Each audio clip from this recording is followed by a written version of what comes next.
Hello, my name is Tanner Ellis, and I'm an actor, model, social media manager, and the exhibition coordinator for Ellis Fine Art. And today, we're at the Houston Museum of African American Culture in Houston, Texas, where Ellis Fine Art's Juneteenth Champions exhibition is currently on display. Juneteenth Champions is 30 self-portraits of 30 individuals who help contribute to make Juneteenth recognized as a national and federal holiday. So without further ado, let's take a look inside.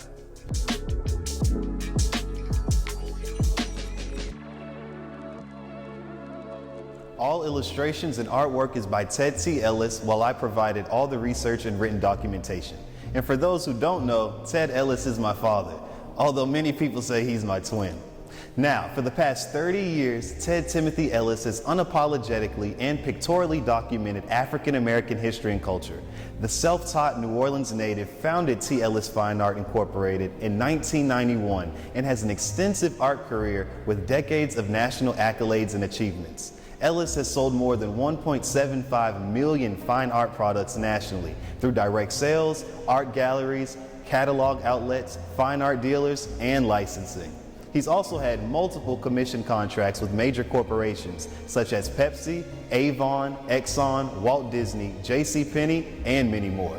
Beginning a career as a chemist in his early 20s, Ted Ellis decided to switch career paths and pursue his dream as an artist because of his genuine love and admiration for the visual arts. Ted's passion for education, world history, and culture equally warmed his heart like the power of storytelling through his art. Ted's detailed artistic skills has created him to specialize in multiple genres of art, such as religious, jazz, civil rights, military, social justice, landscapes, seascapes, and more. Ted intentionally incorporates African American history and social justice themed topics into his masterpieces to allow his artwork to be his voice of social activism. Along with being a professional self-employed artist, Ellis holds the title as Scholar in Residence at Old Dominion University and currently serves as Vice Chairman of the 400 Years of African American History Commission. For centuries, art has played a significant role in moments of history and preserving our culture. Ted's passion for history and culture, educational background, and community outreach helped contribute to make the abolition of slavery an official federal holiday, also known as Juneteenth. Juneteenth, which is short for June 19th, is recognized in the United States for commemorating the day when federal troops arrived in Galveston, Texas on June 19, 1865 to announce the freedom of African American slaves, 2 years after President Abraham Lincoln signed the Emancipation Proclamation. And on the 150th anniversary of Juneteenth, on June 19, 2015, Ted Ellis was selected, honored, and recognized by the city of Galveston, Texas as the official artist for the 150th anniversary of Juneteenth. Ellis had the opportunity to showcase his signature Juneteenth painting, Free at Last, at the U.S. Capitol in Washington, D.C., and he also had it featured on the cover of the Galveston Daily News.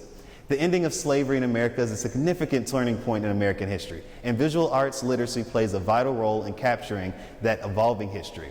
In this Ellis Fine Art Juneteenth Champion exhibit, Ted Ellis highlights and acknowledges 30 individuals for the 30 days in June who paved the way to help make Juneteenth a national and federal holiday.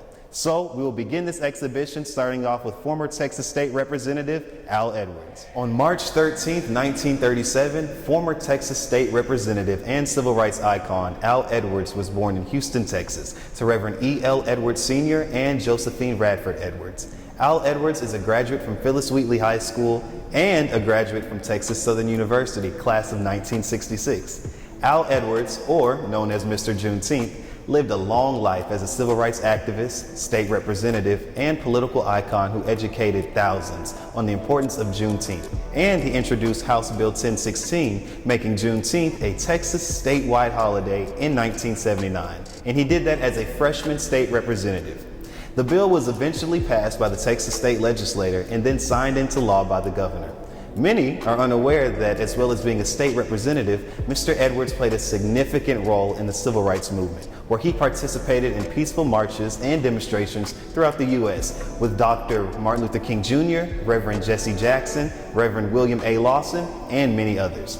The Honorable Al Edwards, as Houston Mayor refers to him, was a 13-term elected member of the Texas House of Representatives and has been proudly serving since 1978. From the years 1983 to 1989, Edwards served as a member of the board of the Push International Trade Bureau of the Chicago, Illinois.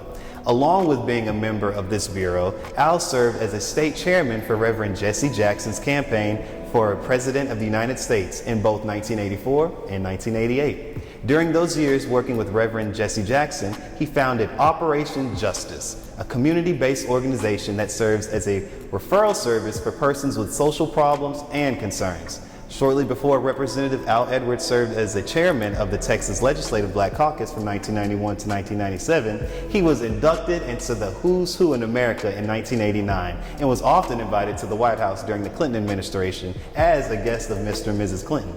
He went on to later serve as the elected chair of the Democratic National Black Caucus Committee, where he held that position for 6 years. He then switched to vice chair and held that title for 10 years. In 1999, Mr. Al Edwards was appointed chairman of the Texas Emancipation Juneteenth Cultural and Historical Commission by Governor George Bush. Texas political icon Al Edwards made his transition with the Lord on April 29, 2020, at the glorious age of 83. Juneteenth is everyone's opportunity to celebrate what the country was and to acknowledge that we are those enlisted to make sure that is never again. Al Edwards. Reuben and Rachel Ruby welcomed their son, George Thompson Ruby, on July 1, 1841 in New York. George Ruby was a prominent Republican leader during the Reconstruction era who plays a major role in Texas history. Before becoming a school teacher in New Orleans, Louisiana in 1864, Ruby lived in Haiti and worked as a correspondent for the Pine and Palm, a New England newspaper edited by James Radcliffe. Ruby's job duties consisted of sending information about Haiti to the United States for Black Americans seeking freedom from enslavement. In 1866, George fled Louisiana to Galveston, Texas, after being severely beaten by a white mob while trying to establish a common school at Jacksboro. Ruby joined the Freedmen's Bureau and was assigned a teaching position at Methodist Episcopal Church of Galveston with a salary of only $100 a month. With a liberal arts education under his belt and experience as president of the Union League, Ruby quickly made a name for himself in Galveston by being the only black delegate elected to the Republican National Convention in 1868. In that same year, he also was elected as a delegate of the State Constitutional Convention of 1868 through 1869. 1869 was a life-changing year for Mr. Ruby because he was elected state senator from the 12th District, a predominantly white district representing Galveston, Brazoria, and Matagorda counties. Ruby served in the 12th and 13th Texas legislature and believed equality for blacks in Texas depended on a Republican government. Ruby completed his state senator term in 1873 and decided not to run for re-election due to the changing political climate in which the Democratic Party completely dominated the Senate. George's passion for education, equality, and politics enabled him to exceed racial expectations and provide opportunities for African American laborers in Galveston and across the Texas state. From 1877 to 1882, Ruby edited the New Orleans Observer. Unlike most Southern black editors and politicians, he supported the Exoduster movement of 20,000 Louisiana and Mississippi blacks to Kansas in 1879 to 1880. Ruby died of malaria in New Orleans, Louisiana on October 31, 1882. Ruby was the most widely known of the first generation of black politicians in Texas and showed himself to be a principled politician committed to bettering the place of African Americans in white America. On August 9, 1829, Walter Moses Burton was born in North Carolina. At age 21, Burton was brought to Texas as a slave from North Carolina in 1850. While a slave, Walter Burton was taught how to read and write by his master Thomas Burton, and these reading and writing skills benefited Walter in the years to come. Burton first got involved in politics in 1869 when he was elected sheriff and tax collector of Fort Bend County. He made history by being the very first black sheriff elected to office in Texas and the first black elected sheriff in the country.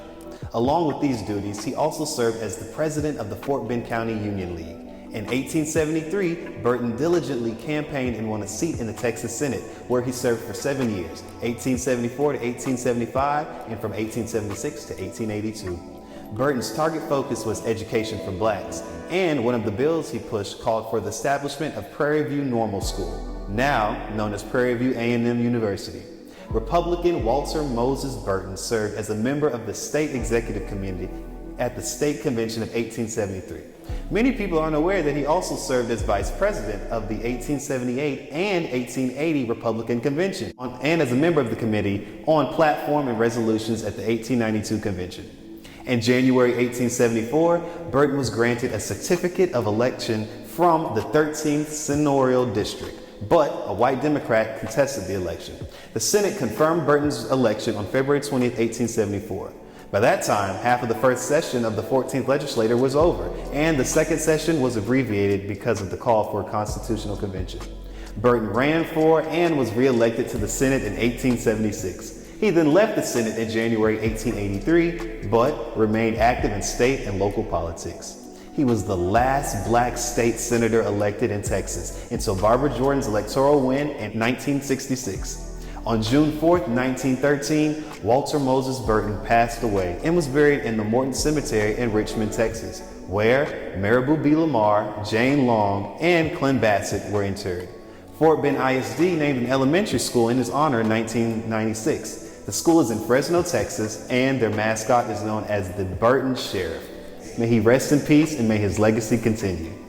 Naomi Mitchell Carrier is an educator, author, pianist, playwright, researcher, CEO, and extreme scholar. For the past 30 years, she has strived to bring a brand new, refreshed perspective to African-American Texas history through performing arts and education.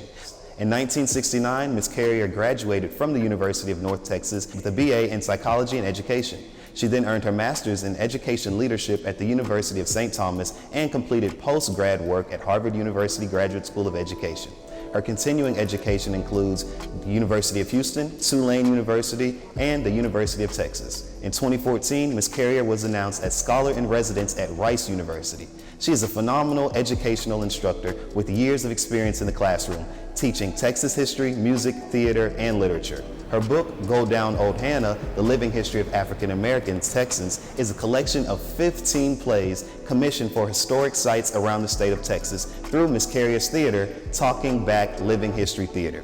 Naomi's target focus and mission is to globally share the living history of African American Texans. Naomi Carrier is the founder and CEO of the Texas Center for African American Living History, or TCAALH. TCAALH began its life as a living history theater company.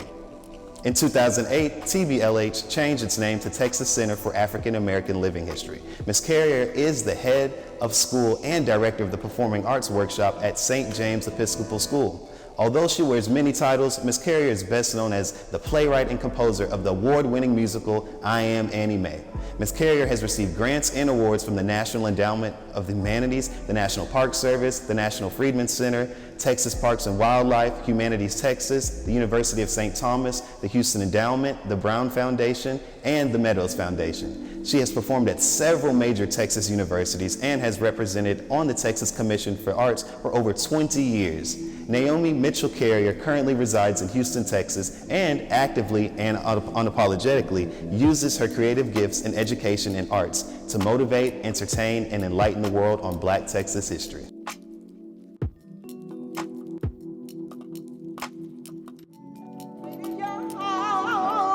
Wicked Wichita Falls, my hometown.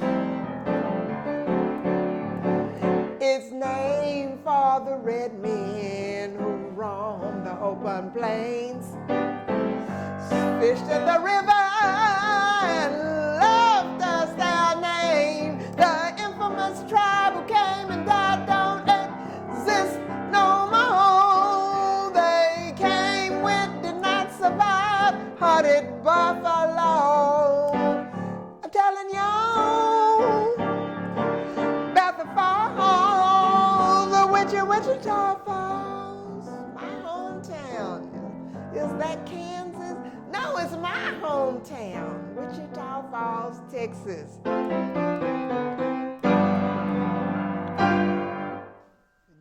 But years later, I learned from my husband, Eugene Carrier, who was a keyboard player for B.B. King for 10 years.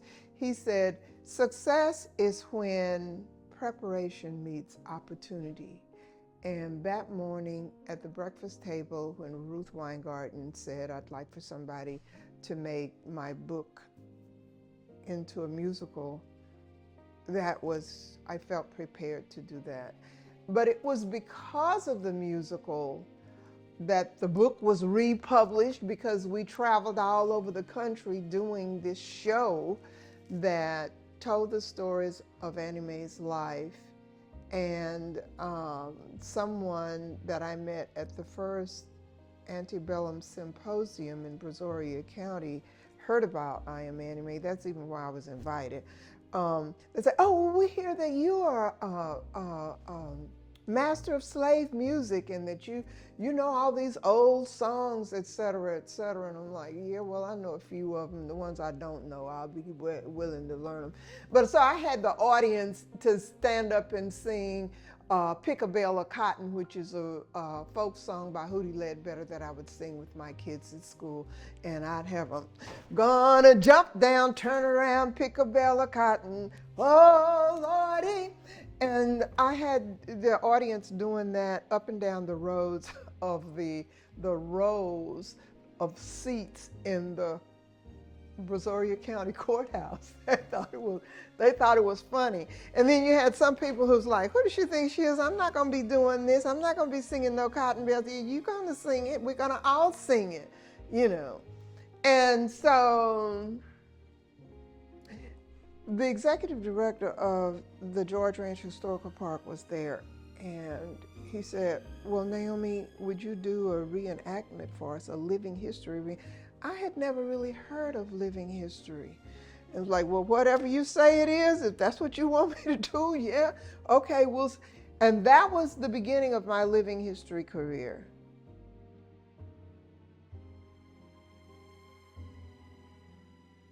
Festival, and the plays are very short. They're vignettes. They're like usually between 15 and 20 minutes that cover the subjects of celebrations, family breakup, running away, battles, Civil War, emancipation, and Reconstruction, and there are 15 of them in here. Since then, I've written several others, but these were written between the years of 1995 and 2000, and then after 2000 I decided to combine them into a book, and that's Go Down, O Hannah.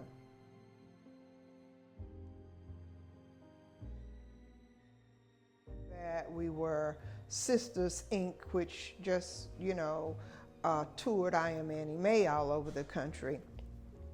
But Takala almost created itself.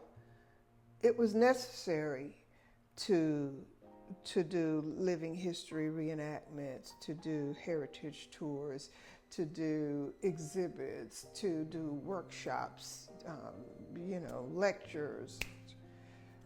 And so it all came together, and talking back living history didn't really make any sense, you know. So I decided I wanted to be institutionalized on the campus of a university, and that's when I came up with Texas Center for African American Living History. And that's who we are. That's who we are, and that's what we do. We document, we research, we display, and we teach public history of the things that we learn.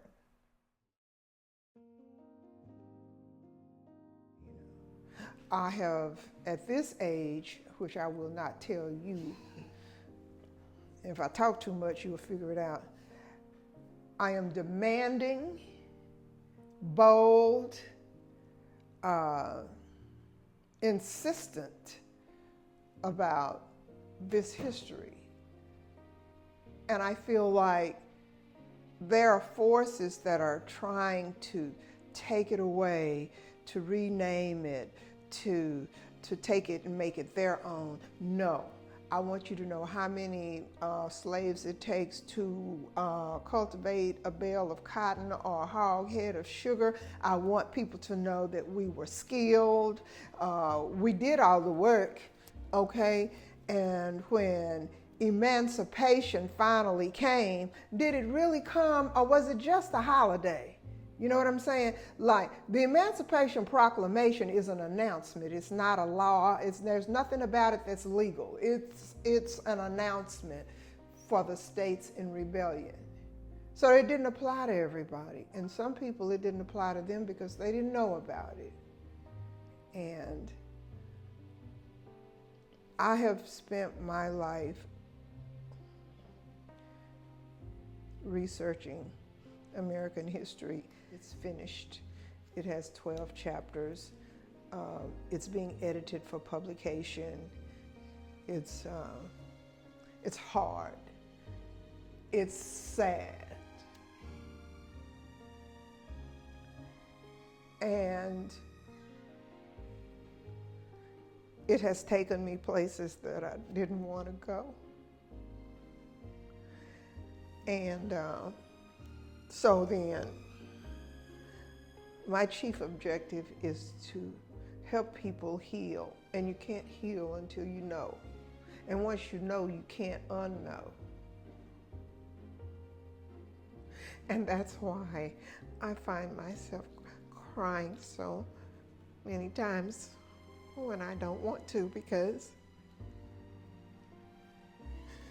someone has to cry for the ancestors and someone has to share their stories. It is that work that has put me on the trail to track emancipation of Africans from Galveston to Houston. That's essentially what the Emancipation National Historic Trail is. It's another migration. We're always moving. We're always being migrated, transported, voluntarily and involuntarily. We're always moving, you know. And so that's what I do.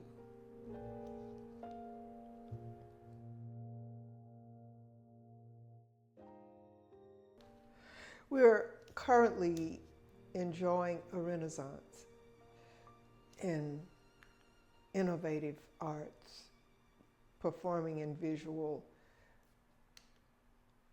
In my years doing theater and teaching music, Beyonce was one of my students for a couple of years, by the way, as well as many other talented students. I believe all those songs because those are the songs that I learned from my mother, who gave me my first piano lesson on my grandpa's piano. And I know that we are a spiritual people, that we survive because of our inner resilience, which traveled with us through the jungle, through the slave castle, on the transatlantic slave trade for 2 months in the holds of a ship. That spirituality, that God-centered thing. And this ain't got nothing to do with religion, and it definitely doesn't have anything to do with the Catholic Church, so I won't go there. But there is something inside of Africans that help them to overcome, to triumph over tragedy. And that's the purpose of my book on Reconstruction, which was much worse than slavery. Convict leasing and all that. That's not like somebody's taking care of you and making sure you see a doctor if you're almost dead. Reconstruction was the elephant in the room that we triumphed over, to become educated, to acquire an identity. And that's what I do. I teach people.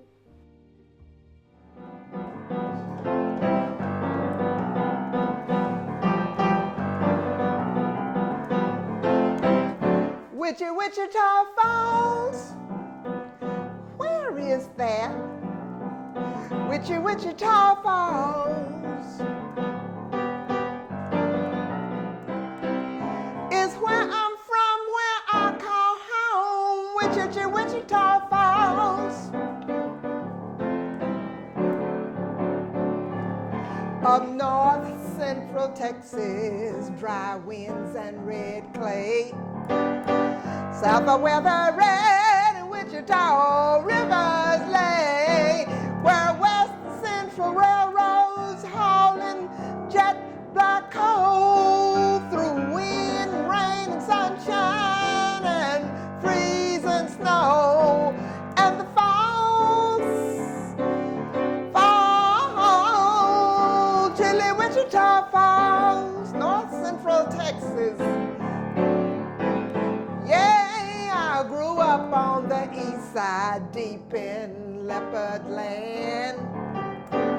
School and rules of family helped me understand.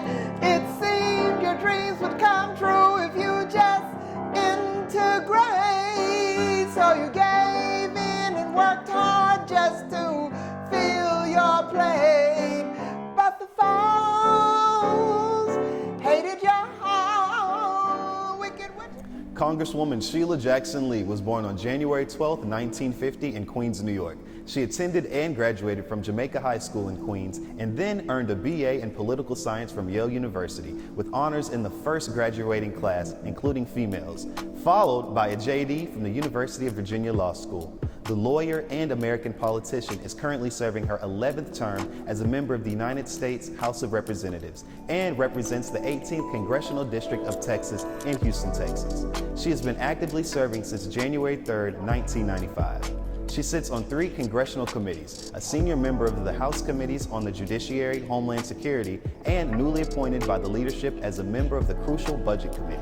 She is currently the first female ranking member of the Judiciary Subcommittee for Crime, Terrorism, Homeland Security, and Investigations. And she is leading the way on criminal justice reform through our groundbreaking legislation, including the Sentencing Reform Act, Law Enforcement Trust and Integrity Act, the RAISE Act, the Fair Chance for Youth Act, Khalif's Law, and the American Rising Act of 2015.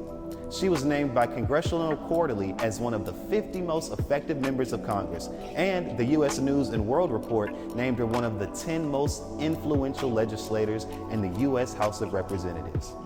She is a founder, member, and co-chair of the Congressional Children's Caucus and authored and introduced H.R. 83, the Bullying Prevention and Intervention Act of 2013. She is also chair of the Congressional Black Caucus Energy Brain Trust, co-chair of the Justice Reform Task Force, a leadership-appointed member of the International Helsinki Commission. Considered the voice of reason, Congresswoman Sheila Jackson Lee is devoted to social activism and fighting for equal constitutional rights for all.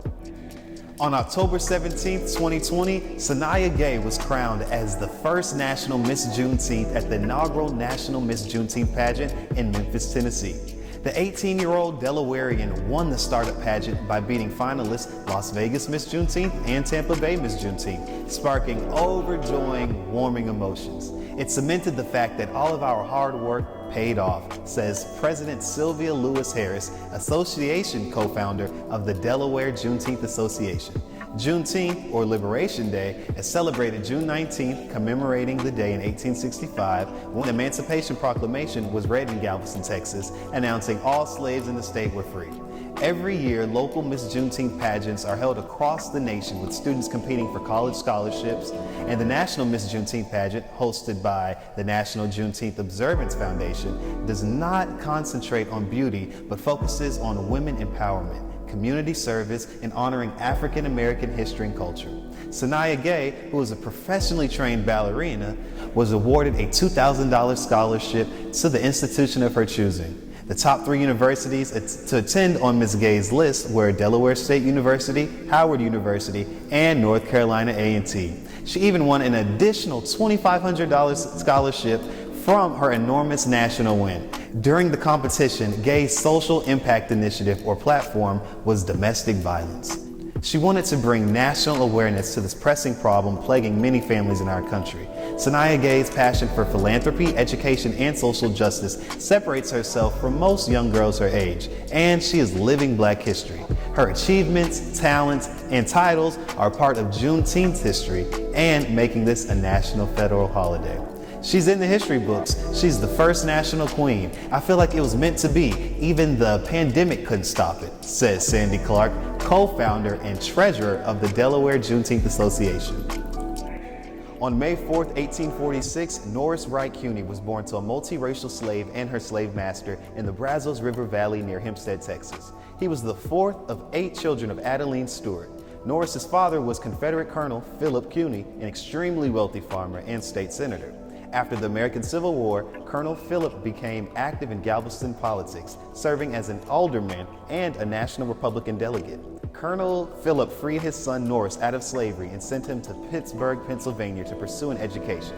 Even though the Civil War interrupted Cuney's plans to attend Oberlin College, he took the initiative to educate himself on all subject matters. On July 5, 1871, Cuney married Adelina Dowdy, a local school teacher who happened to also be of mixed race. The power couple had 2 children, Maud Cuney and Lloyd Garrison Cuney. The son is named after abolitionist William Lloyd Garrison. Mr. and Mrs. Cuney were intensely passionate about fighting for social justice and racial equality. Norris Cuney was active in multiple black fraternal organizations and was elected Grand Master of the Grand Lodge of Texas by the Black Masons in 1875. Mr. and Mrs. Cuney passed down their hard work ethic genes to their children, Maud and Lloyd Cuney. Maud studied music and graduated from the New England Conservatory of Music in Boston, while Lloyd became an official in the Congregational Church. During her stay in Boston, Maud wrote a biography on her father and published it in 1913. Mr. Norris Cuney was appointed one of the highest-ranking appointed positions for blacks in the South. In 1889, Cuney was appointed as United States Collector of Customs in Galveston, Texas. Cuney used his platform of being a member of the Union League to help attract black voters to the Republican Party. He eventually became chairmanship of the Texas Republican Party. By the 1890s, more than 100,000 blacks were voting in the entire state of Texas. Cuney improved employment rates and educational opportunities by helping unionize black workers and providing jobs opportunities for them on his docks. When the local dock worker union would only hire white workers, he formed the Screwmen's Association and received work from ship owners by offering to load and unload ships for a fraction of the cost of white dock workers. On March 3, 1897, Norris Wright Cuney passed away, and his body rests in Lakeview Cemetery in Galveston, Texas. May we remember the contributions of Mr. and Mrs. Wright. On August 4, 1840, Matthew Gaines was born on a plantation in Rapids Parish, Louisiana, to a slave mother. Matthew taught himself how to read from books smuggled to him by a white boy who lived on the same exact plantation. Gaines made 2 failed attempts escaping slavery. His first escape attempt took place in 1850 when he was sold to a man from Louisiana and was hired as a laborer on a steamboat. Using a false pass, he escaped to Arkansas and then fled to New Orleans 6 months later. Upon his arrival in New Orleans, he was caught and brought back to his master and was sold to a Texas planter from Robertson County. Gaines made another escape attempt in 1863 with intentions of relocating to Mexico, but only made it to Fort McKavett before being caught by Texas Rangers. He was taken back to Fredericksburg and remained in that area until the end of the Civil War, working as a blacksmith and a sheep herder. After emancipation, Gaines settled in Washington County, where he quickly established himself as a leader of the black community, as a minister and a politician. Gaines was elected as a senator to represent the 16th district in the Texas legislature during the Reconstruction era. Gaines's interest and target focus was on the elevation of African Americans. Education, prison reform, and protection of blacks at the polls were just few of many issues Gaines addressed. Gaines sponsored a bill that called for exempting educational and religious groups from taxation. The bill became law June 12, 1871, and buildings and equipment used for charitable or literary associations were also exempted. Gaines was also responsible for the passage of a bill authorizing his district to levy a special tax for construction of a new jail. Gaines sparked a war in the Senate for the passage of the militia bill because he felt if the bill passed, blacks would be protected in exercising the 15th Amendment right to vote and could make incredible impact at the voting polls. Gaines was one of the few blacks who served in the Texas legislature from 1870 to 1900. Gaines was one of the first Texas African American state senators and was instrumental in passing the Land Grant College Act of 1862. He was elected to a 6-year term to the Senate, but only served 4 years because he subsequently relinquished his post when he was convicted in the charge of bigamy in 1873. Gaines's charge was overturned on an appeal, but the Democratic and white majority seated his opponent instead. After surrendering his position, Gaines continued being actively involved in politics and never held back making his views publicly known at conventions, conferences, public gatherings, or from his pulpit. On June 11, 1900, Gaines transitioned to be with the Lord. 120 years later after his death, and following decades of campaigning and strategic planning, Texas A&M University dedicated and created a statue honoring Texas Senator Matthew Gaines. On October 26, 1929, Viola Skoll Fedford and Brister Fedford welcomed a baby girl named Isola Ethel Collins in Galveston, Texas. Her mother's family has been on the island since the mid-1860s when her great-grandfather, Horace Skoll, moved his children and wife to the area. Miss Isola Collins lived on the east end of the island, and her grandfather, Ralph Albert Skoll, was one of the first African-American teachers in Galveston. After attending and graduating from Central High School, Collins studied music and earned her bachelor's degree from Prairie View A&M University. She began teaching the Bay City Band before leaving for Evanston, Illinois in 1953 to attend Northwestern University, where she received her master's degree in music. Collins had a sincere passion for music and education, so after earning her master's, she decided to return home to Galveston County to teach music at different schools in the area, in Hitchcock and Texas City. In 1986, she ran to sit on the board of the Galveston Independent School District and won. Collins sat as an active board member for 9 years before serving as president her last term. As well as being a well-respected educator, Ms. Collins also holds the title as an author. She was extremely involved in the preservation of African American history and wrote a book titled Island of Color, Where Juneteenth Started. This incredible book is a must-read that chronicles the histories of African Americans in Galveston. Many who contribute to this book were African Americans who were imported to Galveston for the sole purpose of educating its segregated citizens in their churches and schools. In this book, Collins discusses the role of the Reedy Chapel. The Reedy Chapel, also known as the Mother Church of African Methodism in Texas, grew out of an effort by white slave owners to provide a place of worship for their slaves. In 1867, this chapel became the first AME church in the state of Texas and was organized by the Reverend M.M. Clark, a black missionary sent from Philadelphia. It received the name Reedy Chapel from the second pastor of the church, Reverend Houston Reedy. Reverend Reedy hosted the first 2 annual conferences of the AME Church. Reedy Chapel has received the Texas Historical Marker, the Historical Medallion, and is officially listed on the National Register of Historical Places. Isola Ethel Collins made her transition with the Lord on June 12, 2017, and we thank Isola Ethel Collins for her many decades of contributions to the Black community. On March 24, 1891, a city police officer named Robert Maguire and Alberta Maguire welcomed their daughter Jessie Mae Maguire Dent in Galveston, Texas. At age 9, she and her family survived the Galveston hurricane of 1900, but her grandfather and many neighbors died. After graduating from Galveston Central High School in 1908, Maguire moved to Washington, D.C. to attend the Howard University. On January 13, 1913, she and fellow Texans Myra Davis Hemmings, Zephyr Chisholm Carter, and Frederica Chase Dodd were among 22 women at Howard who founded Delta Sigma Theta sorority.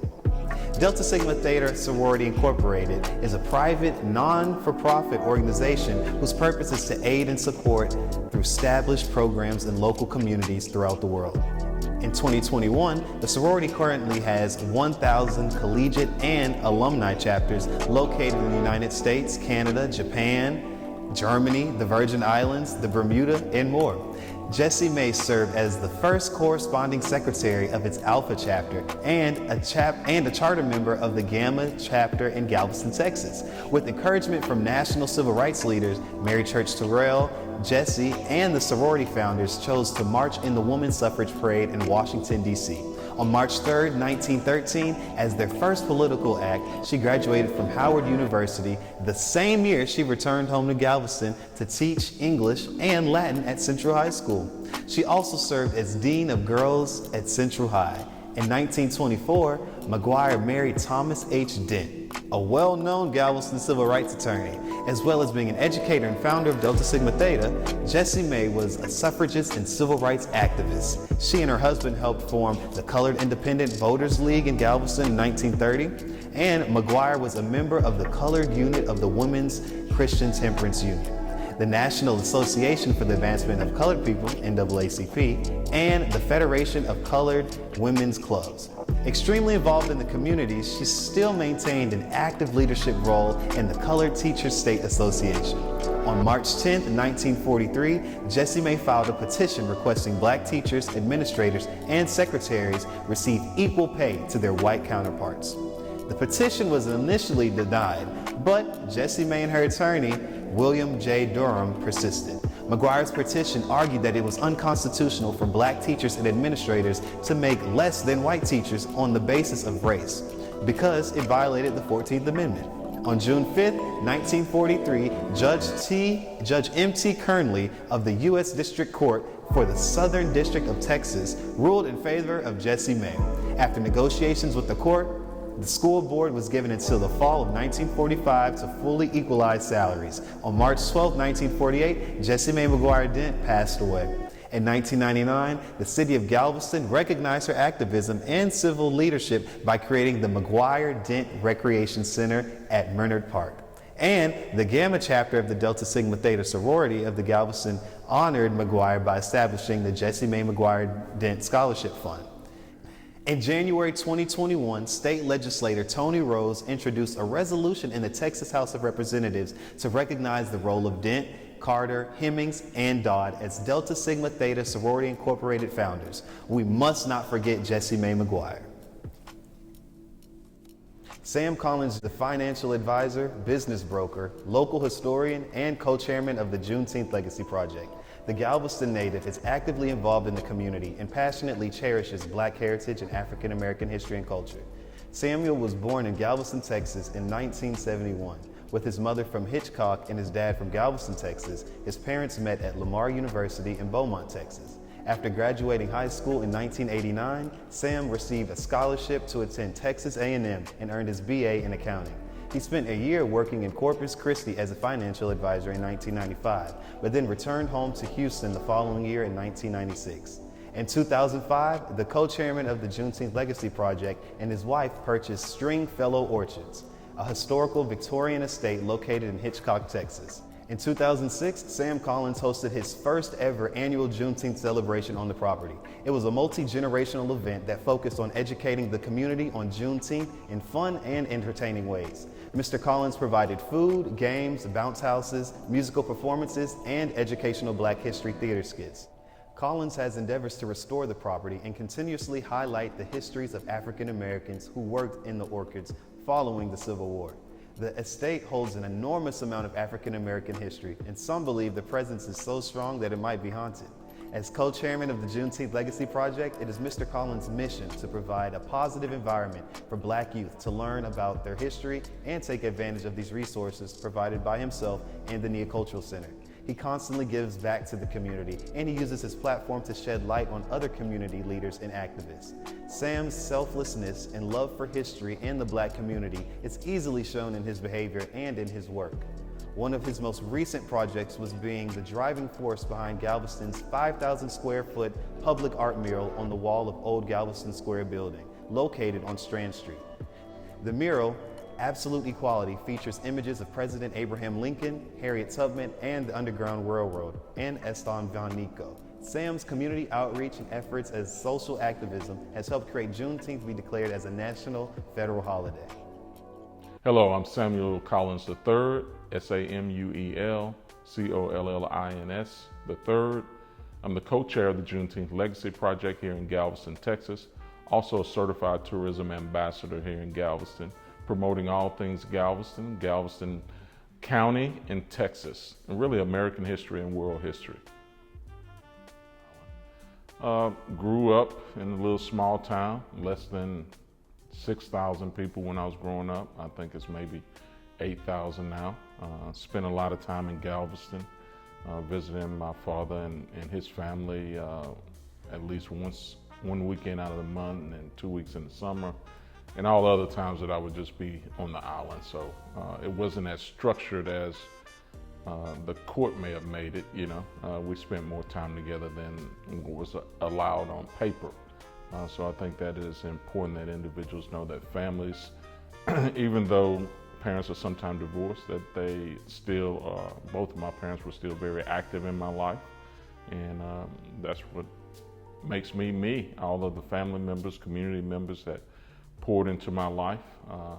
Oftentimes people see me like the finished cake, but there is eggs, flour, sugar, all the ingredients that went into making me are those elders, ancestors, and those that came before, the teachers, the coaches, everybody that is a part of my story is a part of this success. So I'm thankful that I was recognized as one of these Juneteenth champions, but my success is their success. So I just want to acknowledge their contributions to this story and to my life.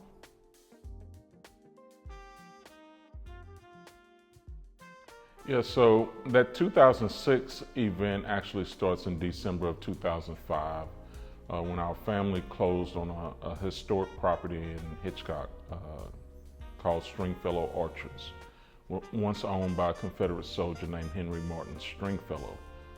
After closing on that property, I discussed with my wife I would like to have a Juneteenth event in June of 2006 to bring the community together and to also provide some activities because we had young children at the time. We had 3 small children. In 2006, by June, the kids were 10, 8, and 6. So they were spaced out 2 years apart. So there was not a lot of activities going on around Juneteenth for the kids to get involved. So I thought about having this family day event with reenactors, moonwalks, and activities.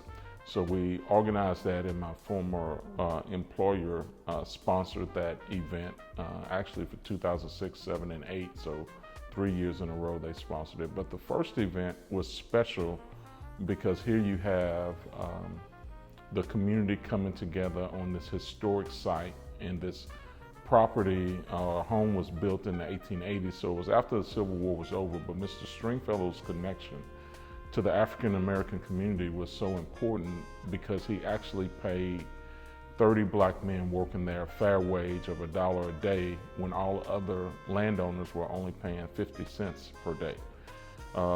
The economic impact of that is still being felt today by descendants that own property from money earned back in the 1880s and 1890s when Stringfellow was paying that $1 a day wage. So I often say, another day, another dollar started in Hitchcock, Texas. So you can coin that and quote that from me. But that spurred me into telling this story because often we hear of so much pain and suffering that we don't hear about these success stories like this place, Stringfellow Orchard. So it was special not only to the African American community, but to our Galveston County history. No one was telling this story. So as part of our Juneteenth celebration, I wanted people to know that there was a place that people were treated fairly and they earned fair wages. I don't think he did anything special for them. I think he just paid what he thought was fair, and he had the most successful orchard. So at that event, we had music and art and culture, and we had elders from the white community, black community. It was a mix of the entire community of all races and ethnic groups and socioeconomic levels. Everybody came together, and we had hundreds of individuals. We provided free barbecue meals because of the sponsorship. We was able to do that. Over 500 meals were served that day to the community.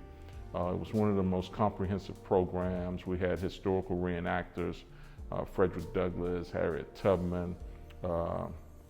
We honored the United States Colored Troops in a painting called Free at Last, done by artist Ted Ellis, which was the first of what became a series of Juneteenth paintings that led to much of the work that I'm still doing today. That was the genesis of the project. He captured in the painting the home and the family, the former enslaved individual in the center, storytelling in the quilt with the mother, grandmother with the child. Harriet Tubman at night leading the Underground Railroad, Frederick Douglass, the greatest orator and one of the most important figures of the 19th century. The 1865 date is captured in it, but that painting also had the United States Colored Troops standing guard on top of the house as a symbol of their contribution to their own freedom. We work with Black youth because oftentimes they don't have enough examples of positive imagery. So that's one of the things that the art allows us to put before them, some positive imagery of individuals like Matthew Gaines, Dr. Ronald Myers, George T. Ruby, John Rufus Gibson, and others, Jesse Maguire Dent. I don't want to leave out the female participants or female historic figures, Miss Isola Collins, the ancestors and elders that did this work prior to me. So I stand on the shoulders of those individuals, and they're the foundation that I stand on to do this work, and their contributions. And the children need to see those examples. So while we have to talk about the truth of the past and the things that are difficult to talk about, enslavement, some of the pain and suffering, there's many more stories of freedom colonies and Black towns and settlements in history that not only Black youth, white, Hispanic, Asian, and other youth don't know. So there's another quote, Chinese proverb: if you want 1 year of prosperity, grow grain. If you want 10 years of prosperity, grow trees. If you want 100 years of prosperity, grow people. So as people enter this space, it is my hope that they will grow in knowledge and information and wisdom from what we share, so that they could then prosper, not only financially, but prospering be measured in various ways. You can prosper in better relationships in your community. You can prosper by having more positive images of self that you see to make you feel better about yourself. So it's not always tied to economics or money. It's many other ways. You can prosper in having a healthy mental state by seeing more positive imagery of yourself. And by doing that, these individuals will become better individuals. In 2021, at the southwest corner of 22nd and Strand, this historic location is where General Order Number 3 was issued in 1865. There was a building that we're in, Old Galveston Square, that had a blank facade on the side. It actually had the words Old Galveston Square on it. But I saw that and I thought this would be a great place for a mural. And it's almost 5,000 square feet. The title of the mural is Absolute Equality. It was completed by a team of artists, Reginald Adams, Sampson Adenube, Joshua Bennett, Dantrell Boone, Kadavian Baylor, and Cherry Meekins were the team of artists that brought to life the vision I had for the side of the building of expanding the narrative and telling the story from the continent of Africa with the Atlantic slave trade, and also with Esteban Estebannico, the first non-native enslaved person to arrive in Texas here in Galveston in November of 1528. So even older than the 1619 date that we know. And then you pass through various scenes of Harriet Tubman with the Underground Railroad. The Underground Railroad in Texas actually ran south, not north. Abraham Lincoln is in it because of his Emancipation Proclamation and the fact that he was president during the Civil War. You move into a scene with Granger with the United States Colored Troops. The USCT are prominently featured in the mural because for too long they've been left out of the narrative of this story. You have Representative Al Edwards, Reedy Chapel, which was the church where the notice was posted in 1865 as the soldiers moved through the town. Reedy Chapel being the second oldest church here in Galveston, organized in 1848, second oldest African American church. The oldest being Avenue L, organized in 1840. The mural has also added Miss Opal Lee, was not there originally, but that was added, as was Al Edwards and Reedy later. But this kind of captures that story from the first non-native enslaved person to Granger in 1865 issuing General Order Number 3, and then to present day heroes like Miss Oprah Lee. And then there's an astronaut looking out into the future to encourage us that we should not carry these things into our present day problems and struggles. We shouldn't carry into the future. So it was the artist concept, an idea to add the astronaut in looking out into the future. But that mural also has in it augmented reality, that videos will pop up if you use an app called Uncover Everything. So we've transformed that corner into an outdoor classroom, and that app was introduced to the community by Danny Asbury-El with SOEL International, a nonprofit organization out of Houston that had first used this augmented reality in Houston, and then they brought it to Galveston and introduced it to Galveston. So the mural is historic, it is amazing, but the mural was kind of the baby that was born after 15 years of laboring pains. So while when the baby arrived, everybody is just like amazed at this new baby. It's like they come to the hospital and look through the window, oh, the baby is so amazing. Don't forget the parents. Don't forget those that created the baby along the way and what it took to labor for years. Of course, normally it's usually considered 9 months unless somebody's premature. But this project of this mural did not start in 2020 or 2021 when Juneteenth became popular. Juneteenth became popular after the unfortunate murder of George Floyd, and a lot of people start hearing about it.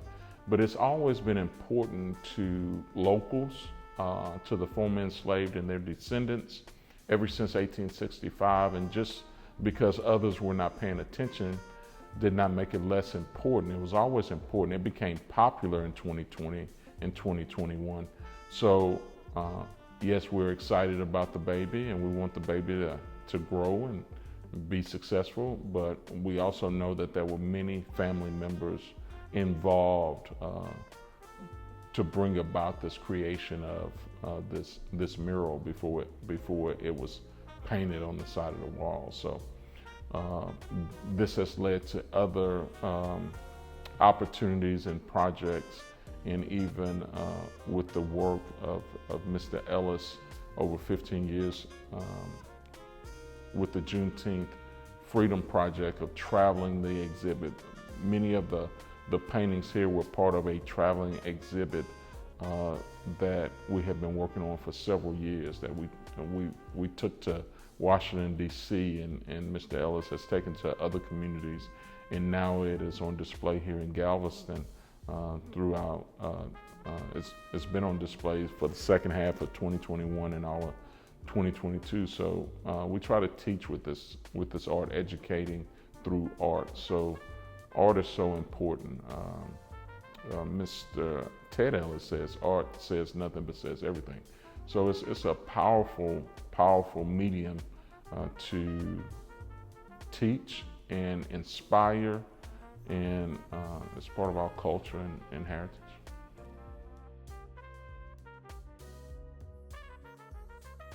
Yeah, so we're preparing for the National Juneteenth Conference here in Galveston, which will be October of 2022. Individuals have their Juneteenth activities in their respective communities in May and June. And then after those events are over, they have an annual meeting. Last year was in Tulsa. The year before that was in Memphis. Year before that, I think in Las Vegas. And the very first one was kind of a virtual event, even before we started having virtual events because of the pandemic. That was kind of a conference call for the first kind of national organizing of commemorating the work of Dr. Ronald Myers after his death in 2018. So that was a virtual event in 2018, on the phone conference call, and then 2019 was in Las Vegas, 2020 in Memphis, 2021 in Tulsa. And this year we'll be in Galveston October 14th, 15th, and 16th. This is work that needs to be done 365 days a year. It's not just about the single event of Juneteenth and that day. Juneteenth represents the evolution of our country to a more perfect union. So we were not perfect in 1528, 1619, 1776, 1865, or even today, but hopefully we're moving to a more perfect union and celebrating what Juneteenth represents. It's not just about slavery in the past. It's about freedom and opportunity, because these individuals that worked to make Juneteenth a reality, once it was over, the former enslaved began building communities, churches, schools, homes in their respective communities, freedom colonies that were established here in Texas. Dr. Andrea Roberts has identified over 400, almost 500 respective communities that were established. The first Black high school was here in Galveston, Central High School, first Black public high school in the state of Texas. You have institutions like Prairie View A&M University and Texas A&M University, which I am a graduate of, that were established by Black legislators and others, but oftentimes the Black legislators are left out of the narrative. Senator Matthew Gaines and Senator George T. Ruby were two Black senators elected in 1869 to serve in Texas in 1870. And they made public education a part of their platform, and they pushed for the establishment of Texas A&M University and Prairie View. Now, they didn't do it all by themselves, but when this history is talked about, oftentimes they have been left out. Texas A&M just recently dedicated a new statue to Gaines in November of 2021. And we recently celebrated on August 4th, celebrating Gaines, G-A-I-N-E-S, for Matthew Gaines, but we're celebrating the gains that were also G-A-I-N-S, accomplished because of freedom coming to Texas. But if you go back and look at some of the speeches that Gaines was doing in the 1870s, he was advocating for integration of schools way back then. He was saying that the past is behind us. We need to look forward. The children play together. They work together, and we should support them going to school together. But of course, his voice was in the minority. When you look at the historical record, those former enslaved individuals only wanted to achieve what was mentioned in General Order Number 3, the words absolute equality, which the mural is titled Absolute Equality. Absolute equality is not equal results. Absolute equality is giving every human being an equal opportunity to become the very best version of themselves without hurdles or barriers hindering their growth or development. So in General Order Number 3, the second sentence says this involves an absolute equality. So we still have work to do to achieve that in our society. So that is why I volunteer. I come down here.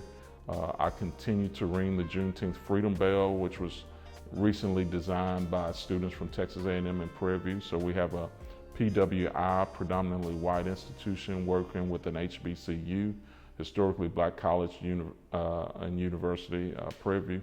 And these two universities are working together because they were established at the same time in 1876. And they're working to design a Juneteenth museum. Truth is not about critical race theory to me, it's about critical race truth.